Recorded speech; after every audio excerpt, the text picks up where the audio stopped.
Welcome to Downtown Cafe. Please subscribe to our channel and also turn on the notification bell in order to get our latest updates. I hear a lot about the need to change our narrative and tell our own good story. Ladies and gentlemen, as the saying goes, nothing succeeds like success. If we work at it, if we stop being beggars and spend Africa's monies inside the continent, Africa would not need to ask for respect from anyone. We would get the respect we deserve.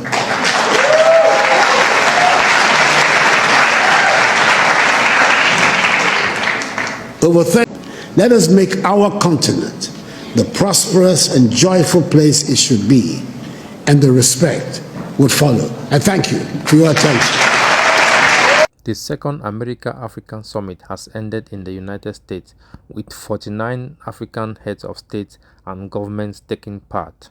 Closing the plenary, President Nana Akufo-Addo of Ghana, in his remarks, called for the African leaders to make their countries or the African continent attractive for Africans and equally make the continent a place for opportunities. The Ghanaian head of state told African leaders to stop being beggars and spend Africans' money inside Africa to develop the continent and to give Africa the respect it deserves. Please stay tuned and listen to the full speech that follows. Thanks for watching. Madam Vice President, ladies and gentlemen, I thank the African and Diaspora Young Leaders Forum for making me part of this conversation and for the opportunity to deliver these remarks at the closing plenary in the presence of the U.S. Vice President, the Honorable Kamala Harris, and in this spectacular building, so admired by all Ghanaians, and indeed by all Africans, as it was designed by one of the foremost architects of his generation, the globally acclaimed Ghanaian architect, David Adjaye.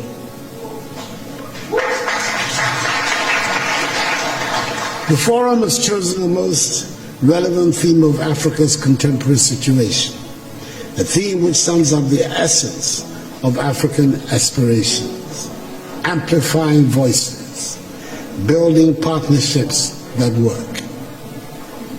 I've stated it before, that it sometimes appears the words Africa and Africans have more resonance outside the continent than inside.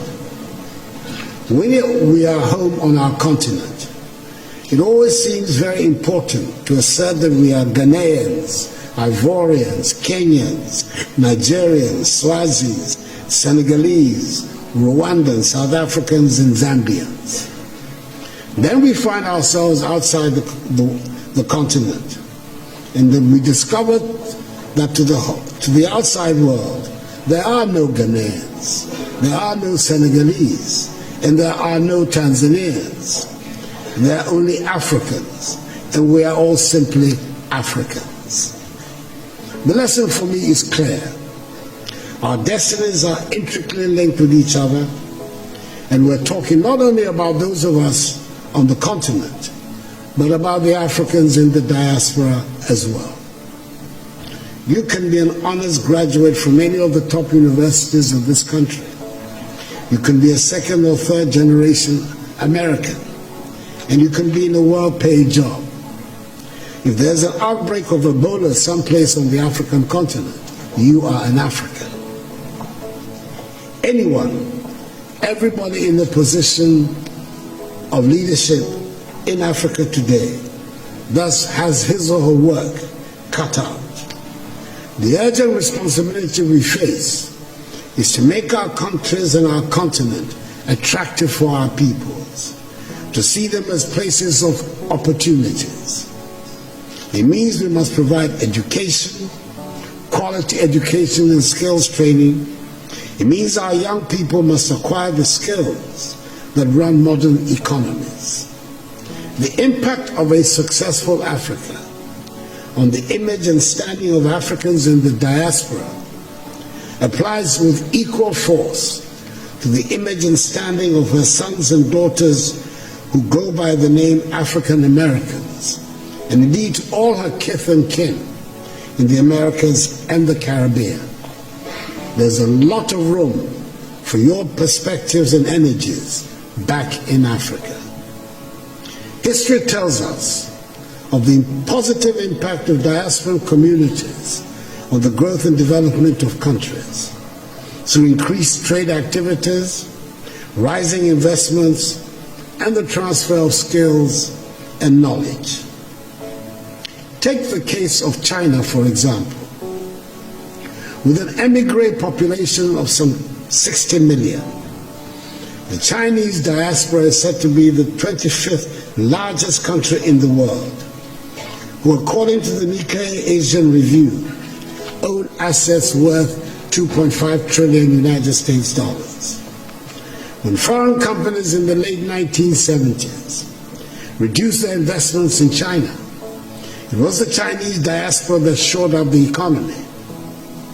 According to the Washington, D.C.-based Migration Policy Institute, MPI, half of the foreign direct investment, that is some 26 billion United States dollars, that transformed China into a manufacturing powerhouse in the 1990s, originated from the Chinese diaspora. That is the rationale of Ghana's initiative of Beyond the Return, which is building on the considerable success of the Year of Return and the renewed enthusiasm around building Africa together. We must work to help change the African narrative, which has been characterized largely by a concentration on disease, hunger, poverty, and illegal mass migration. Let us all remember that the destiny of all black people, no matter where they are in the world, is bound up with Africa. We should never forget that famous admonition of the celebrated Jamaican reggae star Peter Tosh, when he said, and I quote, "Don't care where you come from, as long as you are a black man, you are an African," unquote.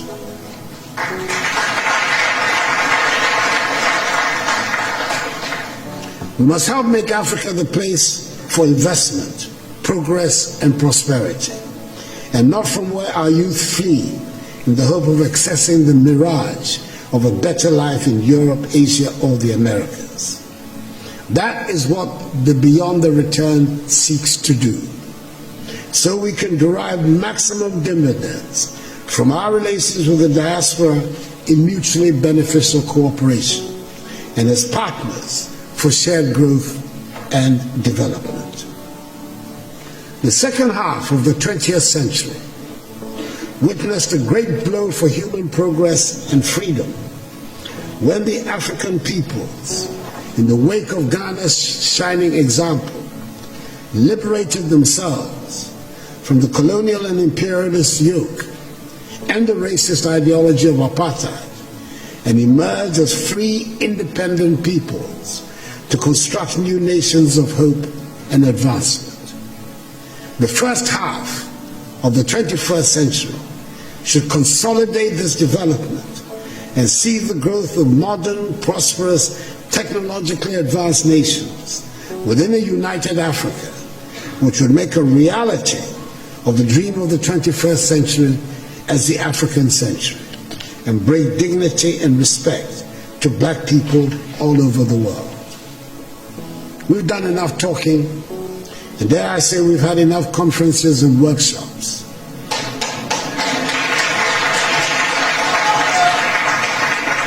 We know what we need to do. It is time just to do it. We've run out of excuses for the state of our continent. We have the manpower, we should have the political will. It is time to make Africa work. We have good reason to be proud of who we are and the beautiful continent that is ours with its vibrant cultures. The geographic space covered by Africa makes it the second largest of the 7 continents. It has 30% of the world's remaining minerals of value. It is some of the most breathtaking scenes on our planet. It has plants and animals that are wonders of the world and critical for the survival of the globe. I hear a lot about the need to change our narrative and tell our own good story. Ladies and gentlemen, as the saying goes, nothing succeeds like success. If we work at it, if we stop being beggars and spend Africa's monies inside the continent, Africa would not need to ask for respect from anyone. We would get the respect we deserve.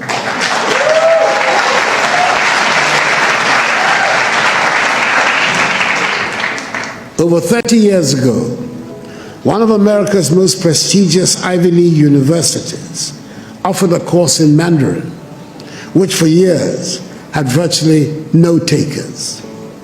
Today, there is standing room only. And it is not because the course is any easier. It is because the position of China has changed. 30 years ago, 20 years ago, China was nowhere near where it is today. China does not ask for anyone for respect now. She does not need it. Let us make our continent the prosperous and joyful place it should be, and the respect would follow. I thank you for your attention.